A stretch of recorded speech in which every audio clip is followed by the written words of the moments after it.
ሰላም ውድ አድማጭ ተመልካቾቻችን፣ ይህ የፊልም ቅኝት ዝግጅታችን ነው። በዚህ የዩቲዩብ ገጻችን ስለ ፊልሞች ሰፊ ዳሰሳ እናደርጋለን። ለዛሬ የመረጥነው ፊልም በፈረንጆቹ 2001 የወጣውንና የድራማ ዘውግ ያለውን አይ አም ሳም የተሰኘውን ፊልም ነው። ይህ ፊልም የተመልካችን ስሜት በጥልቀት የሚነኩ ልብ የሚሰብሩና የሰው ልጅን ርህራሄ የሚቀሰቅሱ ትዕይንቶች ያሉት ነው። እስከ ፕሮግራማችን ፍጻሜ አብራችሁን እንድትቆዩም በአክብሮት እንጋብዛለን። በሎስ አንጀለስ ከተማ ግርግር ውስጥ ሳም ዳውሰን የሚባል አንድ ለየት ያለ ሰው ይኖራል። ሳም በስታርባክስ ቡና ቤት ውስጥ የሚሰራ ታታሪ ሰራተኛ ነው። የሱ ስራ ስኳር ማደራጀት፣ የቡና መጠጫ ኩባያዎችን በስርዓት ማስቀመጥና የፈሰሰ ቡና ካለ ማጽዳት ነው። ሳም የአእምሮ እድገቱ በ7 ዓመት ህፃን ደረጃ ላይ ቆመ ኢንተሌክቹዋል ዲሳቢሊቲ ያለበት ቢሆንም በስራው ላይ ያለው ትጋት ግን የሚደነቅ ነው። ሳም ዳውሰን የተሰኘውን ገጸ ባህሪ የሚጫወተው ዋን ባትል አፍተር አናዘር ፊልም ላይ ድንቅ ብቃቱን ያሳያል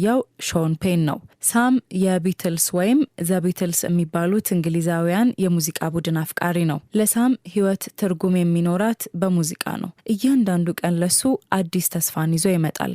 ሳም ሬቤካ ከምትባል አንዲት መጠለያ የሌላት ሴት ጋር ግንኙነት ነበረው። ሬቤካ ሴት ልጅ ትወልድለታለች። ሆስፒታሉን ለቀው በወጡበት ቅጽበት ግን ሬቤካ ያላሰበችውን ኃላፊነት በመፍራት ሳምንና አዲስ የተወለደችውን ልጁን ጥላቸው ትጠፋለች። ሳም ልጁን በእቅፉ ይዞ መንገድ ላይ ብቻውን ቀረ። ነገር ግን ያዘነ አልመሰለም። ይልቁንም በእጆች ውስጥ ያለውን ድንቅ ስጦታ በትኩረት ይመለከት ነበር። በቢትልስ ሉሲ ኢን ዘ ስካይ ዊዝ ዳይመንድስ በሚለው ዘፈን ስም ሉሲ ዳይመንድስ ዳውሰን ብሎ ይሰይማታል ሴት ልጁን። ሳም ሉሲን ማሳደግ የጀመረው በታላቅ ፍቅር ነው። የአእምሮ ውስንነት ቢኖርበትም ልጁን ለመንከባከብ ግን ምንም አላቅማማም። የጎረቤቱ አኒ እገዛና የጓደኞቹ ድጋፍ ግን አልተለየውም። በዚህ ፊልም ላይ የሳም ጓደኞች ሆነው የሚሰሩት ሁሉም ገጸ ባህሪያት በእውነተኛ ህይወታቸው የተለያየ አይነት የአእምሮ እድገት ውስንነት ያለባቸው ሰዎች ናቸው። እነዚህ ሰዎች ፊልም ውስጥ መካተታቸው ፊልሙ ለአእምሮ እድገት ውስንነት ወይም ደግሞ ብዙ ጊዜ እኛም ሀገር ጭምር ብዙ ድጋፍ እንዲሁም ደግሞ ተቀባይነት ለማይሰጠው የአእምሮ እድገት ውስንነት ሰፋ ያለ ቦታን የሰጠ ነው። ለዚህም ፊልሙን እንድታዩት በድጋሚ እንጋብዛችኋለን። አኒ ከቤቷ የማትወጣ አጎራፎቢክ ናት። ይሄም ማለት ውጭ ላይ ያለውን ግንኙነት የሚፈሩ ሰዎች ማለት ነው። ለሳም ግን እንደ እናት ሆና መመሪያ ትሰጠው ነበር። ሳም በየ2 ሰዓቱ ሉሲን መመገብ፣ ዳይፐር መቀየርና ማባበልን ይማራል። ሉሲ እያደገች ስትሄድ የሳምና የሉሲ ትስስር እጅግ ጥብቅ ሆነ።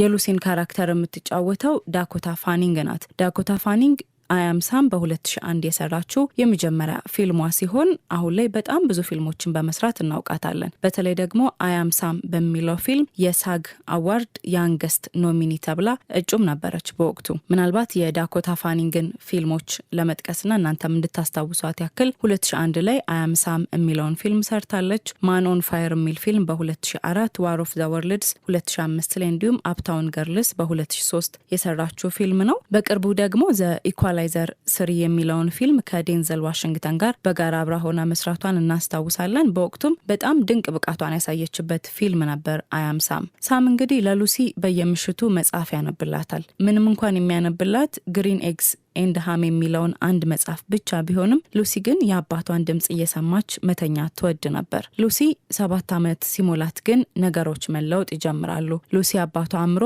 ከሷ በላይ እንደማያድግ ተረድታለች። በትምህርት ቤት ውስጥ ሌሎች ልጆች አባቷን ሲያሾፉበት ስታይ ግን ልቧ ይሰበር ነበር። አንድ ቀን ሉሲ ሆን ብላ ትምህርቷን ዝቅ ማድረግ ጀመረች። ሳም ለምን ማንበብ አልቻልሽም ብሎ ሲጠይቃት አንተ ካልቻልክ እኔም መቻል አልፈልግም አለችው። ሳም ግን ሉሲ አንቺ እንድትማሪ ይፈልጋለሁ፣ አንቺ ከኔ በላይ እንድትሆኝ ይፈልጋለሁ ይላታል። ይህ ትዕይንት ሳም ምንም እንኳን የአእምሮ እድገት ውስንነት ቢኖርበትም እንደ አባት ያለው ጥልቅ ስሜትና ለልጁ ያለው መልካም ምኞት ግን ምን ያህል ትልቅ እንደሆነ የሚያሳይ ነበር። የሉሲ 7ኛ ዓመት የልደት ቀን ድግስ ላይ አንድ ያልተጠበቀ ክስተት ይፈጠራል። ሳም የልደት ድግሱን ሲያዘጋጅ ልጆቹ በሳም ላይ ማሾፍ ይጀምራሉ። ሳም ግራ በመጋባቱ የተነሳ አንድ ትንሽ ግጭት ይፈጠራል። ይህን የታዘቡ የማህበራዊ ደህንነት ሰራተኞች ታዲያ ሳም ልጁን ለማሳደግ ብቃት የለውም የሚል ውሳኔ ያሳልፋሉ። ሉሲን ከሳም ነጥቀው ይወስዷታል። ሳም ልጁን ለማየት በሳምንት 2 ቀናት ብቻ ይፈቀድለታል። ዓለሙ ፈረሰ። ሉሲ ያለሱ እሱም ያለ ሉሲ መኖር እንደማይችል ያውቃሉ። ሉሲን ለማስመለስም ጠበቃ ያስፈልገው ነበር። ሳም ወደ ሪታ ሃሪሰን ቢሮ ሄደ። ሪታ በጣም ስኬታማ፣ ገንዘብ የምትወድና በስራዋ የተወጠረች ሴት ናት። መጀመሪያ ላይ ሳምን ችላ ለማለት ሞክራለች። ነገር ግን በጓደኞቿ ፊት ለድሆች በነጻ እከላከላለሁ ወይም ደግሞ ፕሮቦኖ ማድረግ እችላለሁ ብላ ስለፎከረች ግዴታ የሆነባትና የሳምን መዝገብ ትቀበላለች።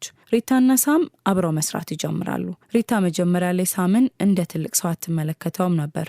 ትጮህበታለች፣ ትቆጣዋለች። ነገር ግን ሳም በንጹህ ልቡ ሪታ ለምንድነው ሁልጊዜ የምትቆጩ? ለምንድነው ደስተኛ ያልሆንሽው ብሎ ሲጠይቃት ሪታ በድንገት ቆም ብላ ማሰብ ትጀምራለች። ሪታ ፍጹም የምትባል ሴት ትመስላለች። ትልቅ ቤት፣ ቆንጆ መኪናና ስኬታማ ስራ አላት። ነገር ግን ከባሏ ጋር ትጣላለች። ልጇም አይወዳትም። ሳም ምንም የሌለው ሰው ቢሆንም ከሉሲ ጋር ያለው ፍቅር ግን ሪታ በገንዘቧ ልትገዛው የማትችለው አይነት ነበር። ሪታ ሳምን ለፍርድ ቤት ለማዘጋጀት ብዙ ደክማለች። የሳም ጓደኞች ቀደም ብዬ እንደነገርኳችሁ እነሱም እንደ ሳም የአእምሮ ውስንነት ያለባቸው ናቸው። ነገር ግን ምስክር ሊሆኑ ደግሞ በፍርድ ቤት ተገኝተዋል። ምንም እንኳን ንግግራቸው የተቆራረጠ ቢሆንም ለሳም ያላቸው ታማኝነትና ፍቅር ግን እጅግ ልብ የሚነካ ነበር። የፍርድ ቤቱ ሂደት እጅግ ከባድ ነበር። የመንግስት ጠበቃው ሚስተር ተርነር ሳም ሉሲን ማሳደግ እንደማይችል ለማሳየት እያንዳንዱን ድክመቱን አጋልጧል። አንድ የ7 ዓመት ህፃን አእምሮ ያለው ሰው ነገ ሉሲ ስታድግ ወይም ደግሞ ትልቅ ስትሆን እንዴት ሊመራት ይችላል የሚል ጥያቄ አቀረበ። ሳም በመድረኩ ላይ ቆሞ ለመመለስ ሞክሯል። እኔ ሉሲን እወዳታለሁ፣ ፍቅር ብቻ ነው የሚያስፈልጋት አለ። ነገር ግን ጠበቃው በሳም ላይ ጫና ፈጠረበት። ሳም ተረበሸ፣ ንግግርም ጠፋው። እኔ ጥረት እያደረግኩ ነው፣ ግን አንዳንድ ጊዜ አይሳካልኝም ብሎ በለቅሶ ተናዘዘ። ይህ ትዕይንት ሳም ለልጁ ያለውን ተጋድሎና የገጠመውን ትግል በግልጽ የሚያሳይ ነበር። ፍርድ ቤቱ ሉሲን በሌላ ቤተሰብ ወይም ደግሞ ፎስተር ኬር እንድታድግ ይወስናል። ሉሲ ራንዲ ወደምትባል ሴት ቤት ተወሰደች። ራንዲ ጥሩ ሴት ናት። ሉሲን ልታሳድጋ ትፈልጋለች። ነገር ግን የሉሲ ልብ ያለው አባቷ ጋር ነበር። ሳም ተስፋ አልቆረጠም። ሉሲን በቅርበት ለማግኘት ሲል አዲሱ ቤቷ አጠገብ ወዳለ የፒዛ ቤት ስራውን ይቀይራል። በየምሽቱ ሉሲ በመስኮት እየወጣች ወደ ሳም ቤትም ትመጣ ነበር። ሳም ግን ሉሲ መታዘዝ አለብሽ፣ አሁን መመለስ አለብሽ እያለ በየሌሊቱ ወደ አሳዳጊዎቿ ይመልሳታል። አሳዳጊ እናቷ ራንዲ ሳም ለልጁ ያለውን ፍቅር ስትመለከት ተገርማለች። አንድ ቀን ሌሊት ሉሲን ይዞ ሲመጣ ራንዲ የሳምን አይን ተመለከተች። በዚህ አይን ውስጥ ያየችው ንጹህ አባትነትን ነበር። ራንዲ ሉሲን ከሳም ነጥቆ መኖር እንደማይቻል ተረድታለች። በመጨረሻም ራንዲ ለፍርድ ቤቱ ምስክርነቷን ሰጠች። እኔ ሉሲን እወዳታለሁ፣ ነገር ግን ሳም ለሷ የሚሰጣትን ያህል ፍቅር መስጠት አልችልም። ለሷም የሚያስፈልጋት አባት ነው አለች ራንዲ። ለፍርድ ቤቱ በሰጠችው ምስክርነትም ሉሲ ከሳም ጋር እንድትሆንና እሷ ደግሞ እንደረዳት እናት ሆና እንደምታግዛቸው ተናገረች። ፊልሙ የሚያበቃው እጅግ በሚያምር ትዕይንት ነው። ሉሲ በእግር ኳስ ሜዳ ላይ እየተጫወተች፣ ሳም የመሃል ዳኛ ሆኖ ጨዋታውን እየመራ ነው። ሪታ ከልጇ ጋር ታርቃ ጨዋታውን ለመመልከት መጣለች። ሉሲ ግብ ስታገባ በቀጥታ ሮጣ አባቷ ሳም ላይ ተጠመጠመች። እኔ ሳም ነኝ ወይም አይ አም ሳም የሚነግረን ታሪክ ቢኖር ወላጅ መሆን ማለት ከፍተኛ አይኪው መኖር ማለት አይደለም። ወላጅ መሆን ማለት ሁልጊዜ ለልጅ መገኘት፣ መስማት፣ ማጽናናትና በንጹህ ልብ መውደድ ማለት ነው። ሳም ለዓለም ደካማ ሊመስል ይችላል፣ ነገር ግን ለሉሲ እሱ የዓለማችን ምርጡ አባት ነው።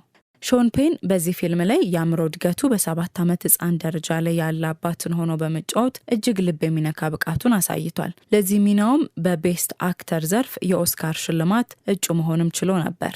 ሉሲን ወክላ የምትጫወተው ዳኮታ ፋኒንግም በዛው ዓመት 2001 ላይ በዚሁ አይ አም ሳም በተሰኘው ፊልም የሳግ አዋርድ የእድሜ ትንሿ ተብላ እጩ ሆና እንደነበር እናስታውሳለን። አይ አም ሳም እንግዲህ ይሄንን ይመስላል። እናንተ ስለ ፊልሙ ምን እንደምታስቡ ኮመንት ላይ ልታሰፍሩልን ትችላላችሁ። ቪዲዮ ከተመቻችሁ ላይክ ማድረጋችሁን አትርሱ። ይህ የፊልም ቅኝት ነው። ለቻናላችን አዲስ ከሆናችሁ ሌሎች ቪዲዮዎች እንዲደርሷችሁ ሰብስክራይብ በማድረግ ቤተሰብ እንድትሆኑን በአክብሮት እንጠይቃለን።